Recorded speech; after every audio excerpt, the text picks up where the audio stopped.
Hello guys, welcome back to the long range shooter. So in our previous videos we have mounted the scope and we've done a few other videos, and I have shot the rifle with its stock in its stock configuration, but today is one of the bigger steps in this build series, and that is we are going to be putting it into its new rifle stock, or the chassis. The chassis which I'm referring to is the GRS Bolthorn chassis. So, and the other thing that we are going to be doing is we are going to be adjusting the trigger weight. Currently it is at its factory setting, which is about 3 pounds, and we are going to be taking it down to 2 pounds. So the first thing that we are going to do is we are just going to take the gun out of the vise, and we are going to be using the action wrench provided by Tikka to loosen the action screws. I'm going to be doing this on my lap because we've already got the scope mounted and it's the softest surface I have available, and we are going to be turning the screws in an anti-clockwise direction. Just a note, you should just read the instruction manual before you attempt something like this, but it is really not such a complicated procedure. You should just make sure that you know what the torque settings on your rifle is, and that you have an appropriate torque range to do so.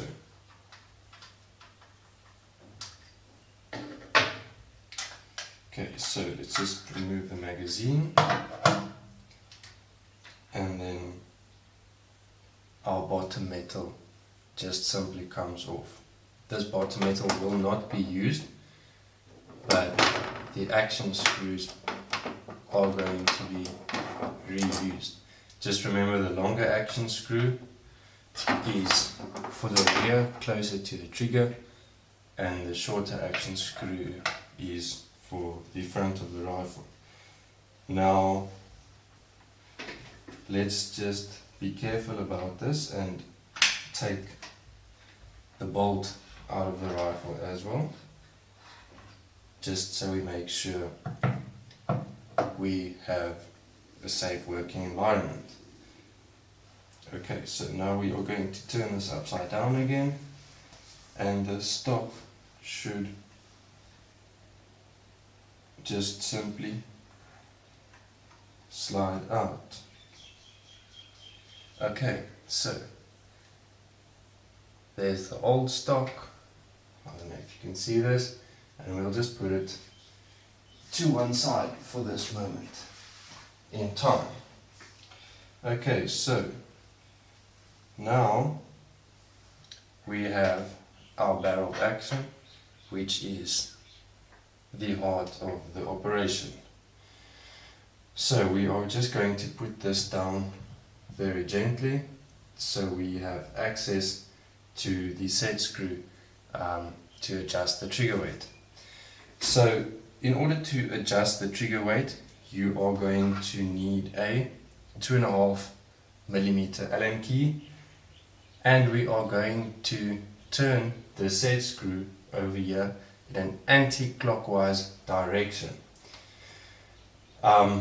Just a note, there is a big cap screw which holds the trigger to the action, and that prevents the set screw which adjusts the trigger weight from coming up any further. So we're going to turn in an anti-clockwise direction until it touches the big cap screw, and then we should be limited to our minimum pull weight of 2 pounds.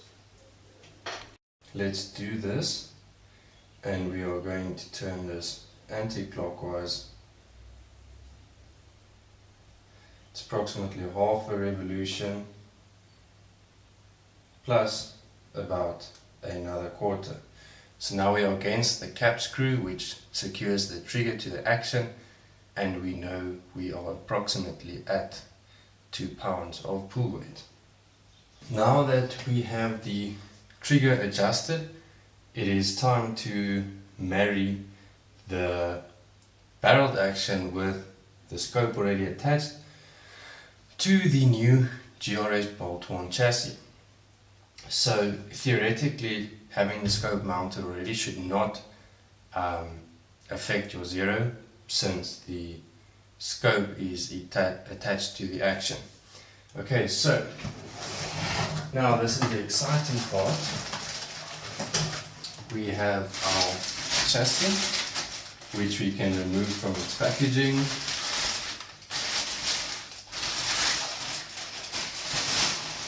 And I've been waiting for this moment for some time. So we can just give you an idea again of what this looks like, and let's just remove these QD sling swivel studs so they're not in the way. The first order of operation is to take your 2.5mm Allen key and just remove this hand grip. This is because the rear action screw of the rifle needs to be located in a hole that is almost obstructed by this grip. So this simply just slides off, and we'll put this safely to one side. Okay, so now before we take our action, let's just take our torque wrench and make sure that we have the correct setup for this.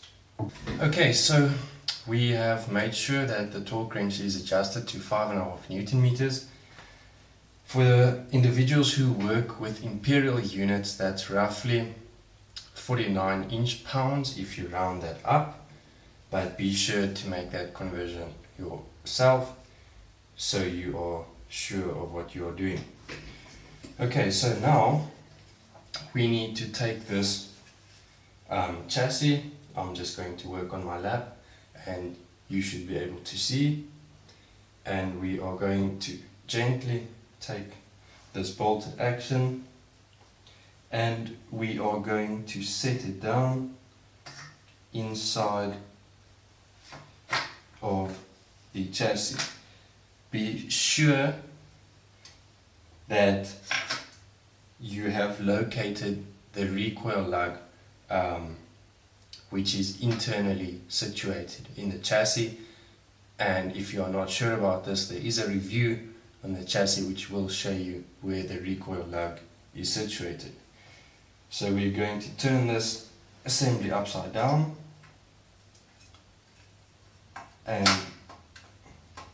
just making sure that our chassis is sitting nicely, and we are going to insert the action screws. Remember, the short one is for the front and the long one is for the rear.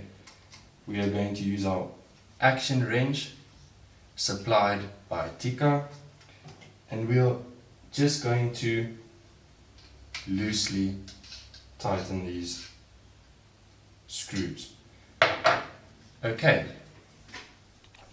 so I will have to go on with you guys because that camera's battery just gave up on me. So just making sure the action is loosely tightened, we are now going to turn the rifle upright. So the action can be pressed downwards by gravity, and this is going to be simulating recoil, because when the rifle is fired, the action will want to move forward, but the inertia of the stock and my body, which are connected to the recoil pad, wants to press forward.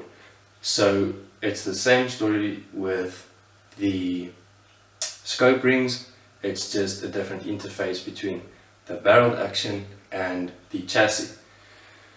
So we want the front face of the recoil lug to touch the front face of the recoil slot on the action, so we don't have any movement during recoil.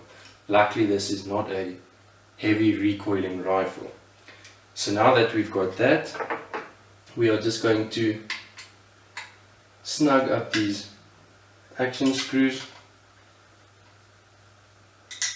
and we are then going to move over to the torque wrench, which has been preset to 5.5 Newton meters. Another factor to remember is we are going to turn clockwise to fasten the screws, and we are going to torque the front action screw first.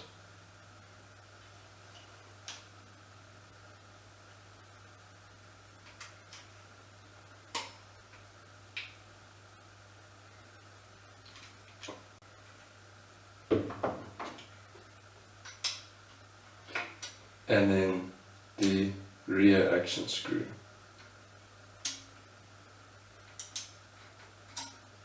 Okay, so we are sorted. So now this step has been completed. We have married the bolted action and scope to our new chassis, and I have put it back in the gun vise. However, what we need to do now is we need to, reattach our grip back to the chassis. So this fella is going to come off again, and we are going to have to turn this guy upside down again, and we are going to slide the grip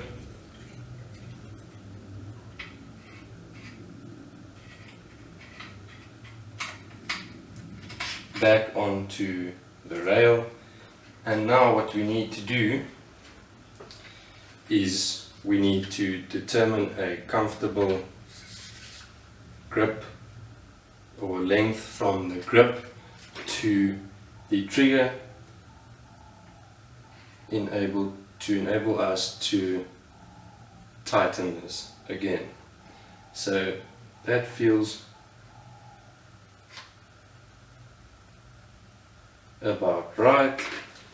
So keeping that position, we're just going to put the gun back on my lap, and using our 2.5mm Allen wrench or Allen key, we are just going to snug these Allen grab screws, and you do not have to use a lot of force because it does grip quite well on its own. Okay, so there we have the finished setup. We can then commence by putting our bolt in, but it looks like our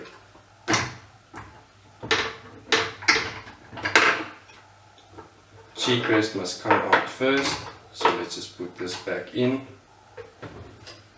and lock it down.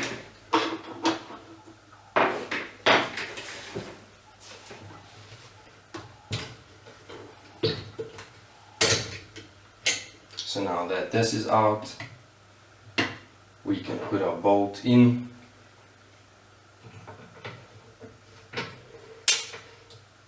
There is no ammunition close to this rifle, so it is safe to do so, and we might just have to take it out of the rest again in order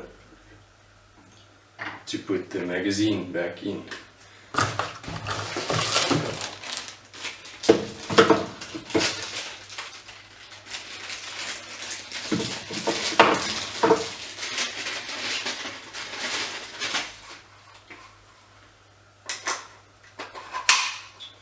Alright, now we should not forget about our chickpeas.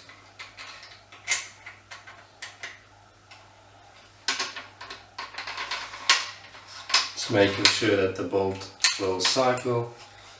And there we have it. We have our relatively complete GRS Bolthorn chassis, which is inserted into, the Tikka is inserted into the chassis. Okay, so that brings us to an end for today. I hope you guys enjoyed this video. There will be more content to follow, 1 or 2 things that we will be performing to the rifle. If you like this, hit the subscribe button, and then until next time.